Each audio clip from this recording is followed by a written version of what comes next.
Chapter 40, Burial. Eve lies peacefully in the snow. When I touch her coat, it's cold, and I know that life has left her body. It's just flesh now. I kneel next to her and brush the thin layer of snow away. Grief grips me and squeezes my chest. I let her down. This wasn't meant to happen. I think back to Sam's mum's funeral and the walk up 200 steps into the clouds, where we laid her body on rocks to be taken by sky dancers. We're even higher here. I want to give her a burial, I say. Are you sure? asks Sam. I nod. I can't help but feel that this is my fault. I'm the one who insisted we bring the yaks. I'm the one who pushed her out into the snow. I have to say goodbye to her in the proper way, the traditional way. I owe her that. Bones stands over Eve. He lowers his head and nudges her with her horns. She's not coming back, Bones, says Sam. Not in this body, I say. I pretend the smoking dung is juniper incense and wave it over her body with my shaky fingers. I say a prayer for her. Thank you, Eve, our loyal companion. Your life was precious. Even though I hear the words, it doesn't feel real. I keep expecting Eve to grunt and lift her head, but she stays motionless. I'm so sorry. I miss you. I can't bring myself to say those things out loud. Hand me your knife, I say to Sam. I cut some of her hair off and hold clumps of it in my hand. Ripping the lining of my coat open, I stuff it inside. Her hair gives me an extra layer of warmth. Sam is still next to me. I know he must be thinking about his mum. I reach out and touch his arm. When his mum died, Dad taught me about rebirth and how, after death, you return to the world in a new body.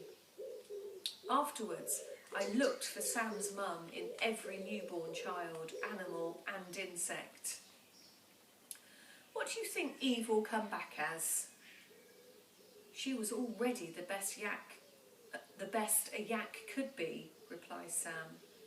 So maybe she'll be a human. I remember the way Eve looked after me, how she'd stop to check I was still walking behind her and nuzzle my arms to keep me warm. She had the kindest of hearts. She'll be a wonderful person. I sink down into the snow next to her. How will I ever tell Manny? I ask quietly.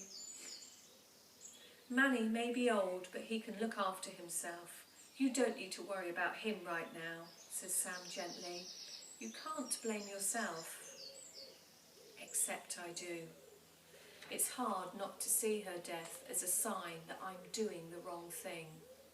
With Mum and Dad not here, how am I supposed to know what to do? I look up to the mountain peaks, willing my parents to appear and tell me how to keep going. We're quiet for a while, watching Eve together.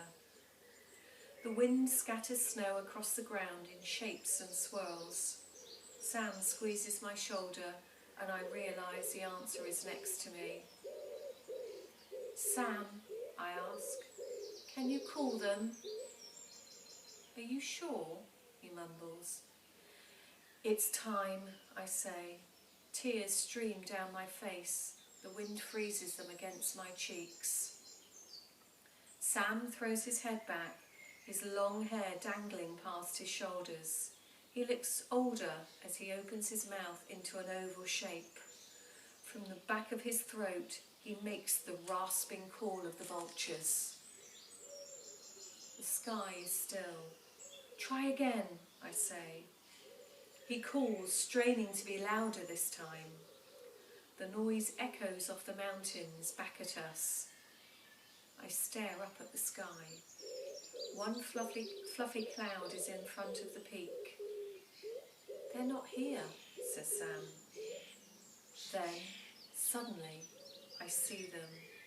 The sky is full of big birds, circling and soaring. The black fingers at the end of their wings ruffle. They swoop down, stumbling and falling over as they land, beating their wings to steady themselves. They shuffle towards Eve with their curved beaks and hunched shoulders. Let's go, I say, and I grip his hand in mine as the two of us turn to leave. Chapter 41, Protest. We're silent for a long time after that. Instead of speaking, Sam keeps turning to stare at me with deep, searching looks that are far worse.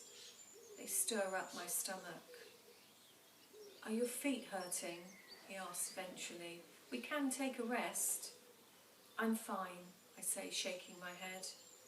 I'm longing to know more about what he has been hiding from me, but it doesn't feel right to talk about it yet.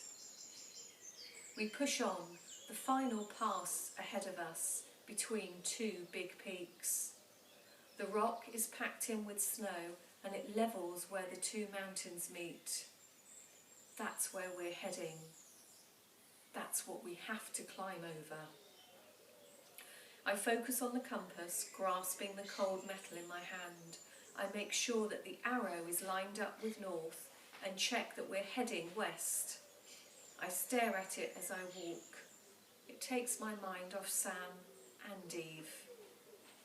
Look where you're going, says Sam. I've drifted close to the edge of the path. It shakes me. I'm tired and achy. Can I take it for a while? Asks Sam. I nod. I feel like I'm sleepwalking. He drops the compass in his breast pocket and pats it with his hand. Don't worry, he says. I won't let us get lost. We're almost there. I walk next to Bones, plodding forward through the snow and holding his wiry hair for support. Wispy clouds stretch across the sky, turning pink and orange under the setting sun. A shadow grows up the mountain as the sun gets lower. Listen, Sam says.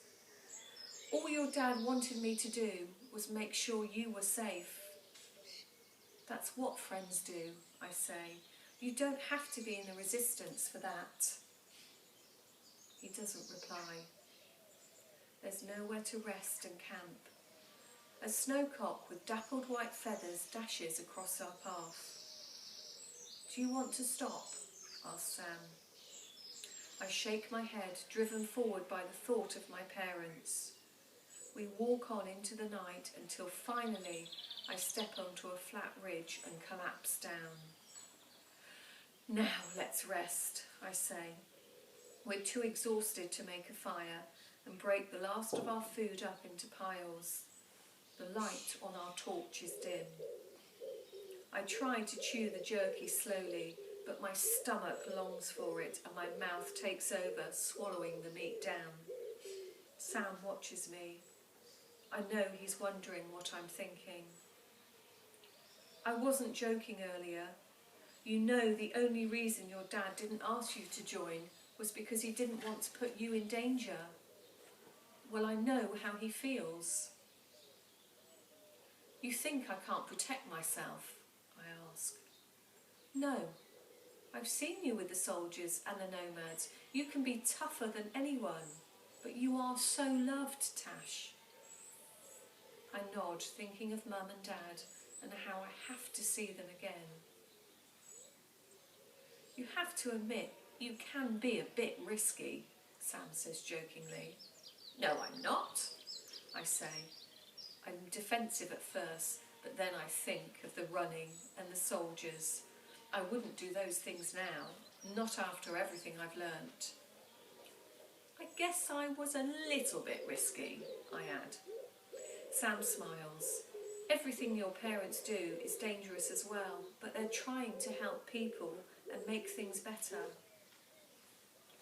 Maybe it's time I found new ways to protest, I concede. We grow silent for a while, lying next to each other. He reaches out and touches my hand. I'm sorry, he says. He should have known he can trust me, but I can see from the look on his face that he is trying to make everything right. I forgive you, I say, and I mean it. Tell me more about the man on fire. People are angry, Tash. They're desperate for the situation to change, but they can't resort to violence. They can't go to war or fight. The man on fire, was he part of the resistance? No. I wrap my blanket tighter around me. I didn't mean what I said, I say, about you stealing my family and that your dad doesn't care about you. He does. I know, says Sam, feeling closer to the stars than ever before. I spot one that's red and doesn't twinkle. I bet it's a planet and wonder if Mum and Dad can see it from wherever they